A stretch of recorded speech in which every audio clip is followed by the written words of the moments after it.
Hello Commanders! Welcome to the command table. My name is Matt, and I've got my first few shots at Wicker to show you what I've dabbled in and what works, what doesn't. So before we get into that, if you'd please be so kind as to like, subscribe, and if you want notifications when I drop new videos, be sure to hit that notification bell. If you have any questions or comments, please feel free to leave those below. Also, if you have any fun new builds that work really well, please feel free to pass those along so we can get them out to the community. All right, let's have a look. So I have a strange fascination with this accuracy elixir, and I want it to work so badly. So this is just running through all of my power stones and artifacts just to show you what levels I've got, what I've got equipped. The theory behind this one is that you have the two groups of Frost Knights that are going to go up and freeze the central boss, and then some of the minions on the top and the bottom.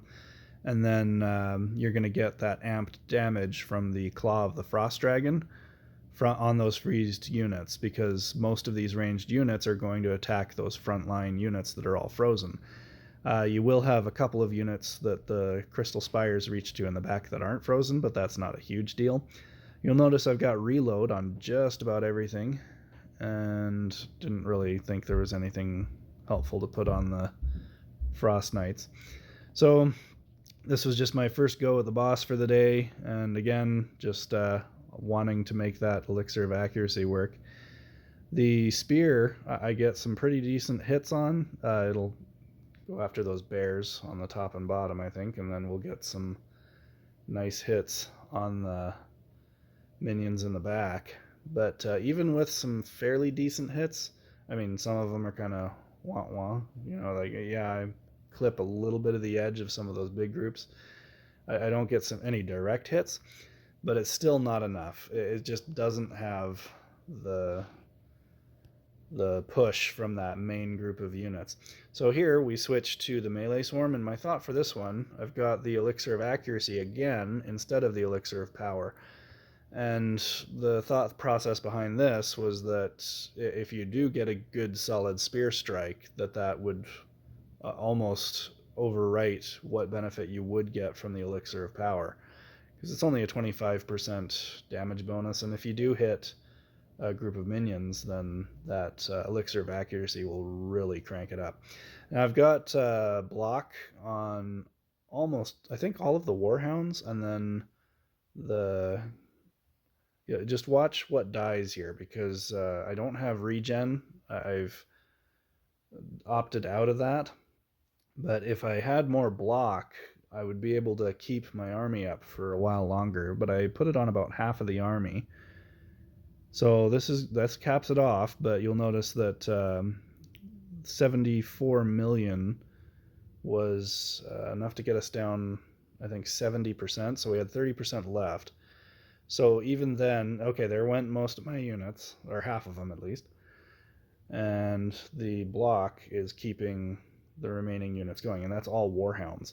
So when I moved on to my second profile, which is still at SR15, I decided that it might be better to put block on the Frost Knights as well, and that keeps that freeze debuff up for the Warhounds that also have block, to keep that damage cranking.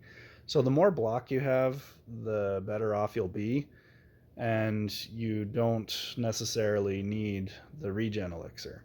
So there you notice I've got block on 6 Warhounds and 2 Frost Knights. So I am going to lose, again, most of these units, but I'll still have some of the key units up, particularly the Warhounds, and applying the freeze debuff for those Warhounds. So that should help a lot. Plus I do get some lucky spear procs, which is also very handy. But you want to be able to have a build where you don't have to count on that. When you get to SR15, you kind of just have to have the unit levels to compensate for it. So I get pretty lucky with the spear strikes, and I'm able to get the boss down. Now you see my units are about to die. Okay, there we go. We've lost everything except for the Frost Knights and the Warhounds that have block. So the more block you have, the longer your army's going to last. Makes it worth having that time elixir.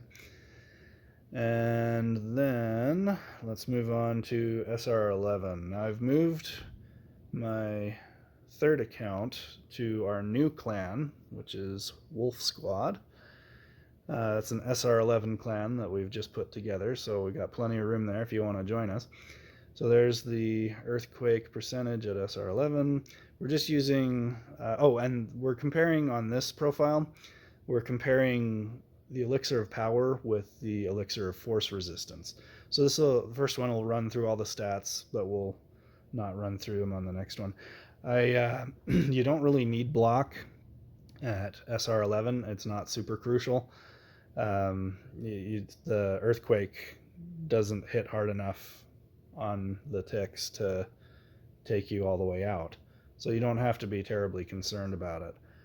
Okay, so this is elixir of time with power, and the next one will be time with force resistance. So here you'll notice the units get flung all over the place, but do you accept the downtime of that small percentage of units that get stunned and thrown up into the air? Does that get compensated for by the power elixir? If you want to, if you're trying to be economical about things, you're trying to figure out, okay, which elixirs are the most efficient. So if I have to buy elixirs, I want to buy the right ones.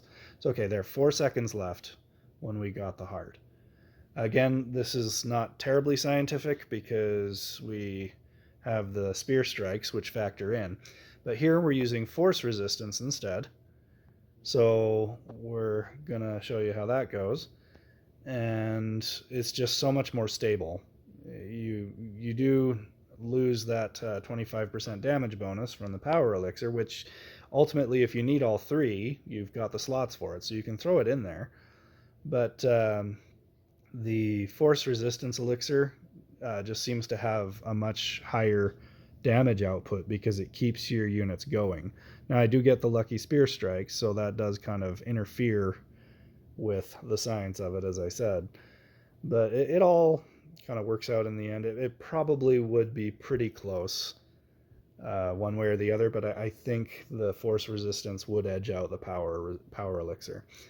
So yeah, if you need all 3, use all 3, but if you have to cut one, I would cut power and use force resistance. Okay, so on SR10, it's basically the same setup. My unit levels were a fair bit lower, so I decided to use all 3. And this will run through my unit levels and power stones, so you can kind of gauge what you have compared to what I have, and if you'd need those extra elixirs. So still 1 point away on my Ring of Unity from leveling it up. Hopefully we'll get that to drop finally. And I throw in the Plague Bears just because I only have the 5 groups of Wraiths. I try to, with these newer profiles, I've been trying to focus on getting 3 to 5 of them to 100 before getting the rest of the 8 units all the way up. So no problem with this one getting all the way down. Again, that power elixir, it's maybe a little overkill, but we definitely get the job done. For the next one, I drop it, and we'll show you how close I get. Okay, so 8 seconds left. I figure, okay, 8 seconds, I could probably get by without the power elixir. Time is the best out of all the elixirs because you're going to get more chances for your spear to strike. So this one, I dropped the power elixir, as you can see. That's the only real change from the last setup. I just removed it and started this recording. So for this one, we'll just go ahead and skip ahead since I'm kind of running out of stuff to chat about here. 6, 5, 4, 3, 2, 1. So barely pull it off. Again, it's going to be totally up to the spear strikes. And that was with sucky spear strikes. So I only got 1 clip on a bear and I was still able to pull it off. So I should be pretty comfortable going with just the 2 elixirs on that. So there you go. That's how you sort out your calculations for elixirs and resources, what to spend, what not to spend. That's the best build that I've found so far for what works for me. Again, please do like and subscribe. Thanks for supporting the channel. Again, if you come up with any fun builds, feel free to share those. We'll have more content for you in the near future. Thanks for watching.